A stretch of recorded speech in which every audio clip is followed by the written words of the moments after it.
Hello everyone, अस्सलाम वालेकुम रहमतुल्लाहि व बरकातुहू। Welcome back to our channel. आप लोग कैसे हैं? उम्मीद है कि खैरियत से होंगे और हम लोग भी एकदम ठीक है, अल्हम्दुलिल्लाह। और रमज़ान तो इतनी तेज़ी से गुज़र रहा है कि पता ही नहीं चल रहा है टाइम का कि आज कितने रोज़े हो गए। बहुत जल्दी जल्दी जा रहा है माशाल्लाह से। रमज़ान रोज़े का पता ही नहीं चल रहा है। और आज मैं आ गई हूँ फिर एक नए ब्लॉग के साथ रमज़ान का रूटीन लेकर के कि मैंने सुबह से रमज़ान के दिनों में शाम तक मैंने क्या किया। तो मैं आपके साथ अपनी रमज़ान की रूटीन शेयर कर रही हूँ। आज फिर सहरी का टाइम था, मैं उठ गई थी सहरी में। और मैं सहरी में बच्चों को ज़रूर उठा लेती हूँ क्योंकि बच्चे बोलते हैं मामा मुझे उठाना ज़रूर।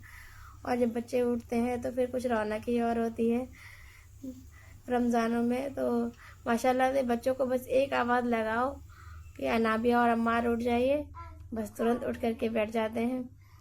तो हर साल रमज़ान में तो हम लोग तरावी के बाद खाना खाते थे, बट इस बार मेरे हस्बैंड बोलते हैं कि सहरी में कुछ बनाया करो खाने में, क्योंकि रात में अगर खा लो तो फिर पेट भारी रहता है और फिर सुबह सहरी में कुछ खाया नहीं जाता। तो फिर शाम को इफ्तार, सिर्फ शाम को इफ्तार करते हैं, उसके बाद हम लोग सहरी में खाते हैं। आज मैंने बनाया था सोयाबीन का पुलाव और वही चाय अंडा टोस्ट जो कुछ खाना था हम लोगों ने खाया। और फिर हम लोग सो गए थे नमाज किताब करके, कुरान की तिलावत करके। फिर उठे दोपहर में, मुझे अपनी एक पैंट स्टिच करना था, मैंने अपनी पैंट को स्टिच कर लिया। और फिर मैं लग गई थी इफ्तार की तैयारी में। आज मैं बना रही हूँ और ये खस्ता, और जिसको बना करके आप स्टोर करके रख सकते हैं। तो मैं ज़्यादा बना रही हूँ क्योंकि बच्चे छोटे हैं, तो दिन में उनको अगर खाना बना दो तो खाते नहीं हैं, और इफ्तार की चीज़ें रखी रहती हैं तो वो खा लेते हैं। तो मैंने सोचा कि चलो बना देते हैं, और बच्चों को खा करके पानी पीना होगा तो खा लेंगे। और बच्चों को ये सारी चीज़ें पसंद भी आती हैं और ख़ुद को भी आराम रहता है ऐसी चीज़ें बना करके रख लो, क्योंकि फिर डेली डेली ये सब चीज़ों को बनाने में टाइम लगता है। और रमज़ान में वैसे भी टाइम कम होता है, और हम औरतों का डेली का घर का सारे काम भी करना है और फिर रोज़ा रखना है और ज़्यादा से ज़्यादा टाइम इबादत के लिए भी देना है। तो इसके लिए सोचते हैं कि कम से कम टाइम में जितनी अच्छी से अच्छी चीज़ें हो जाए तो ज़्यादा बेटर है।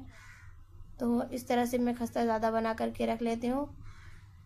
सूखी सूखी चीज़ें होती हैं, जब मैं कुछ बनाती हूँ तो थोड़ा ज़्यादा ही बना करके रख लेती हूँ क्योंकि वो ख़राब नहीं होती। अब अपना एक हफ्ते आराम से चलती हैं, एक हफ्ते 10 दिन। आप ज़्यादा और भी बना के रख सकते हैं, बट मैं इससे ज़्यादा नहीं बनाती। इतना बनाती हूँ कि एक हफ्ते 10 दिन चले। तो इस बार तो इतना ज़्यादा नहीं बनाया था, फिर भी इतना था कि एक हफ्ते तो आराम से चल जाता। तो एक खस्ता बनाने के लिए मैंने मैदा ले लिया था, उसमें शक्कर और इलायची पाउडर पीस करके मिक्स कर लिया था, और कोकोनट पाउडर मैंने लिया था इसमें। और आप वाइट तिल, अगर आपको कोई ड्राई फ्रूट डालना है तो आप उसको पीस करके डाल सकते हैं। और इसको मैंने दूध से गूंद लिया था, थोड़ा सा नमक डाल लिया था, एक चुटकी। तो मैंने दूध से गूंद लिया था और फिर गूंदने के बाद एक लोई बना करके एक रोटी सी बेल ली। और आपके पास कोई शेप वाले कटर हैं तो उससे कट कर ले। मैंने तो ग्लास से कट किया था गोल शेप में, और इसमें मैंने फोक से छेद छेद कर दिया था जिससे फूले नहीं, बबल ना बने। तो इसको मैंने लो फ्लेम पे एक एक करके मैंने डाल करके फ्राई कर लिया, और मेरा खस्ता रेडी था।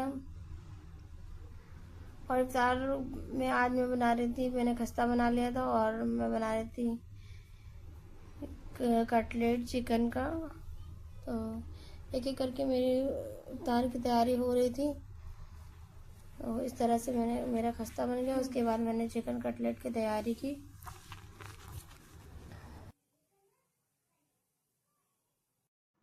और हाँ, अगर आप मेरे चैनल पे नए हैं तो आप सब्सक्राइब करके मेरी वाईटी फैमिली में ज्वाइन हो सकते हैं। और अगर आपको मेरी वीडियोस पसंद आती है तो प्लीज़ लाइक शेयर और सब्सक्राइब ज़रूर क्या करिए, क्योंकि मैं डेली रूटीन लाइफ स्टाइल के साथ साथ मेरी वीडियोस में आपको कुछ ना कुछ सीखने को मिलता रहेगा इंशाल्लाह। और मैं कोशिश करूँगी आप लोगों के लिए अच्छे से अच्छी वीडियोस बनाने की, अपनी डेली लाइफ के साथ आपको कुछ सिखाने की भी। तो अगर आपको मेरी वीडियोस पसंद आती है तो प्लीज़ मेरा सपोर्ट कीजिए, मेरे साथ बने रहिए।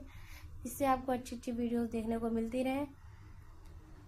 तो मेरी इफ्तार की तैयारी हो रही थी, उसके साथ यहाँ पे मेरे कुछ ऑरेंजेस रखे हुए थे जो खट्टे थे, जिनका यूज़ नहीं हो रहा था। तो मैंने सोचा कि फेंकने से बेहतर है कि मैं इसका कुछ बना लूँ।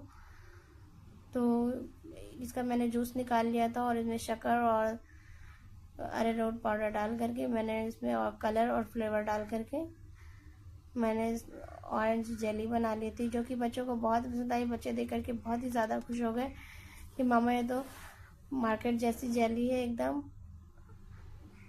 और मैंने इसको एक बॉल में निकाल लिया था और फ्रीजर में रख दिया था सेट होने के लिए। बस सेट हो जाए तो आप छोटी छोटी पीस करके कट करके बच्चों को दीजिए, बहुत ही ज़्यादा खुश होंगे।